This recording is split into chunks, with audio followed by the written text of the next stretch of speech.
Kristen Kostas, the daughter of Arthur and Barrett Kostas, grew up alongside her brother Peter in a small suburb of Orinda, California. This was a small town. She attended Miramonte High School, where she was a member of both the varsity swimming team and the cheerleading squad. But sports do not make you superior. Everyone is equal. On June 23rd, 1984, Bernadette Protti, a classmate, told her parents she was babysitting. She borrowed the family car and drove to the Costa's home after luring her with a fabricated invitation to a dinner for the Bob O'Links, a sorority-like school group. 2 days earlier, Prati had called Costas' mother anonymously to ensure the dinner would happen and remain secret. According to Prati's later testimony, her plan was initially to befriend Costas at a party. But when Costas confronted her about lying, the situation escalated. There is actually a movie about this. Costas fled to neighbors Alex and Mary, telling them that Prati had gone weird. Observing from his car, Alex saw Prati attack Costas in front of another neighbor's home. What he assumed was a fistfight was in fact a stabbing. Prati plunged a chef's knife into Costas 5 times before fleeing. Bleeding heavily, Costas stumbled across the street to another neighbor's house where she collapsed.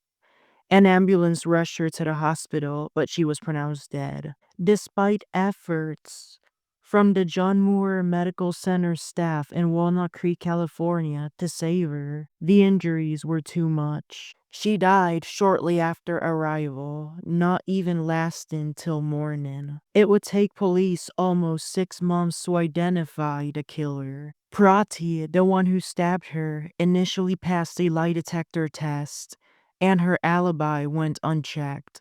But after further investigation and a warning from the FBI, Prati confessed to her mother in a letter.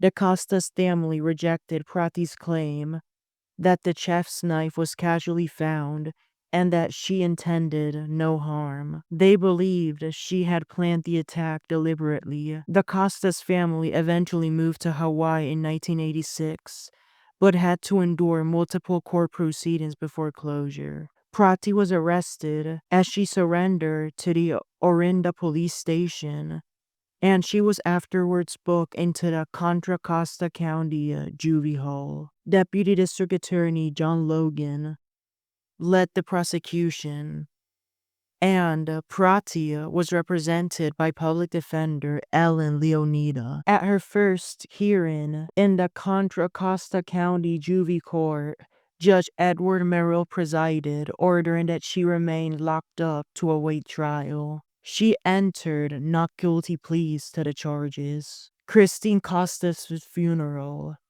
was held on June 28, 1984, at the Lafayette Orinda Presbyterian Church. This drew roughly 800 mourners, including friends, family, classmates, and community members. Many attendees stood in the narthex due to space constraints. Prior to the funeral, a visitation at Orinda Mortuary was held, allowing people to pay their respects. The service reflected the community's profound grief and highlighted the devastating consequences of adolescent jealousy. The case would later inspire media adaptations, most famously the 1994 TV movie A Friend to Die For, later retitled Death of a Cheerleader. This is a very interesting movie provided by the Lifetime channel. You could watch it either on YouTube or Tubi, both for free. Prati's trial in 1985 was benched, meaning no jury, just Judge Merrill deciding the verdict. That verdict, guilty of second-degree murder. She received the maximum, which was 9 years, serving her time at the same detention facility. During sentencing, the judge considered psychological factors including anxiety, stress, and potential trauma from bullying, and accessing her culpability.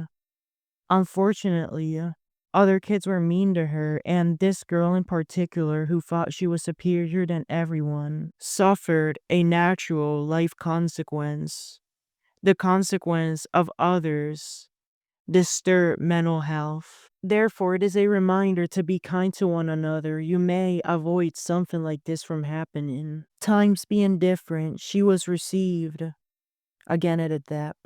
Times being different, she received a relatively short sentence due to the factors and was never counseled on appeals rights.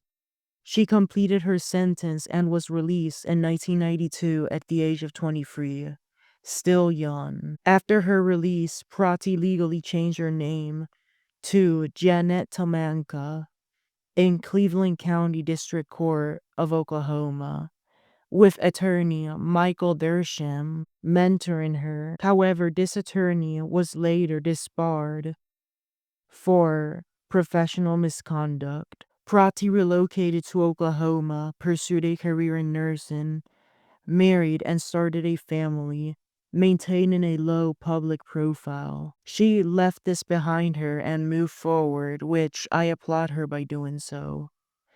Her sister, Virginia Protti, became the CEO of Golden Pacific Bank in Sacramento, besides this family tragedy. This bank is also the co-founder of SmartBiz, an online SBA lending platform. There is no evidence that Janet Tomanka is involved in her sister's business ventures. I understand why she would want to change her name, but I encourage her to keep going by her natural name and not let this horrific tragedy affect her from doing so. Hiding will not help, and she has to gain confidence. The murder of Kristen Kostas remains a chilling example of school jealousy and its tragic consequences, as well as Bernadette Protti's story. It underscores how the justice system, rehabilitation, and attempts at starting anew intersect in the aftermath of violent youth crime. Thank you for listening. Please watch this movie. I really recommend it. It's also good for educational purposes. Till next time, take care, stay safe, and have a good rest of your day. Be kind to one another.